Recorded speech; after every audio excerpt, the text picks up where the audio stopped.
Long ago, in the faraway land of Uz, there lived a man named Job. Job was a good man. He loved God. He refused to do wrong. He was honorable. And he was rich. He had thousands of sheep, camels, oxen, donkeys, and servants, and 10 children.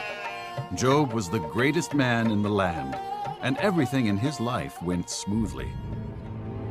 Meanwhile, Satan took notice. He complained to God about Job. "He only serves you because you give him so many blessings.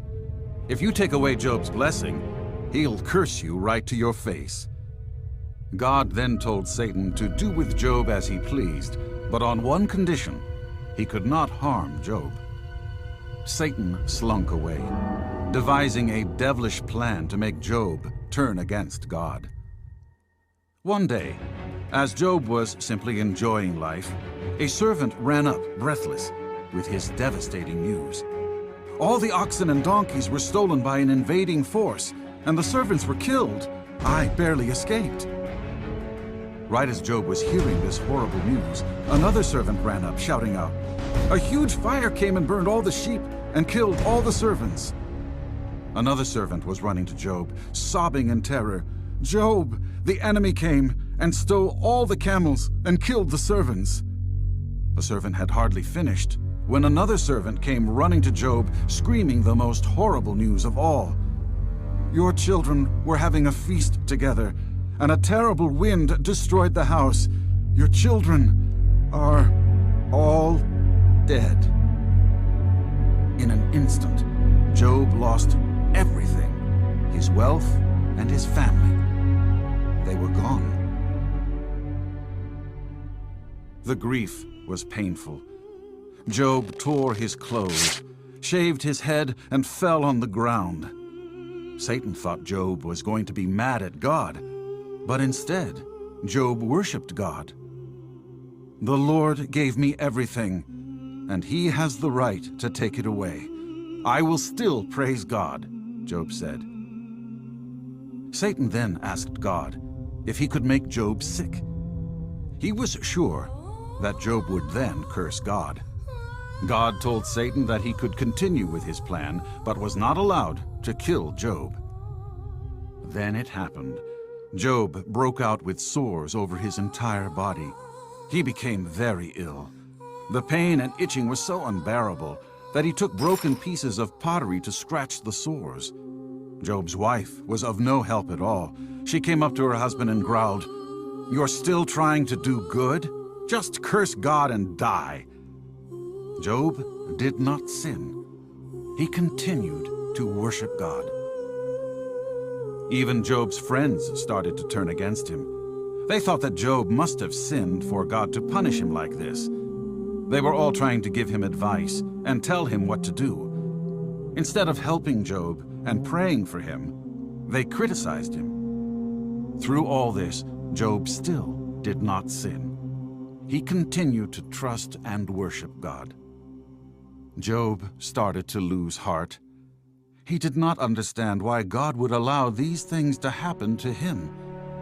So God spoke with Job and explained to him that as God, he created Job and everything in existence. As God, no one had the right to question him or his decisions, even though it may not make sense. God was trying to show Job a valuable lesson. Job responded in the only way possible. He worshiped and he repented. Eventually, Job's suffering stopped. Satan's plan did not work. Job still loved God. God was so pleased with Job that he healed him and gave him back everything he lost. This time, he blessed Job with more children, wealth, and possession than he could ever imagine. Job even lived until he was 140 years of age. The end of Job's life was even better than his beginning.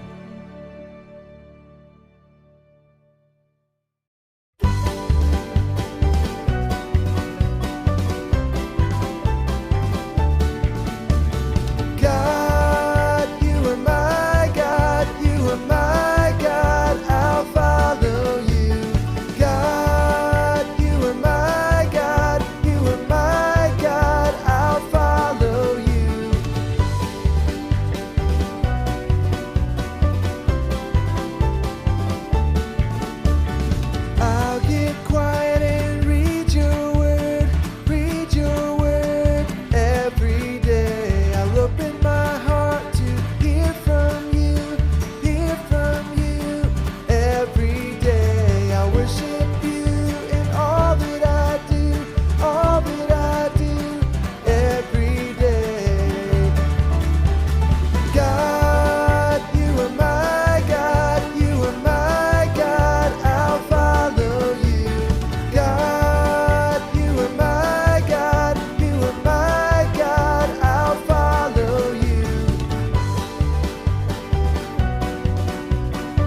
Did you see how God is bigger than our problems? The experience of physical pain and/or mental anguish can be described as suffering.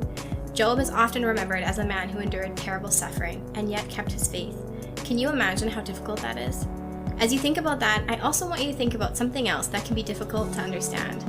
God is sovereign, so he does not have to answer for the things he does or does not do. But he is also good, so we can trust him with everything that happens in our lives. And as always, we miss you guys, and I hope today's lesson was meaningful and fulfilling. Have a great week.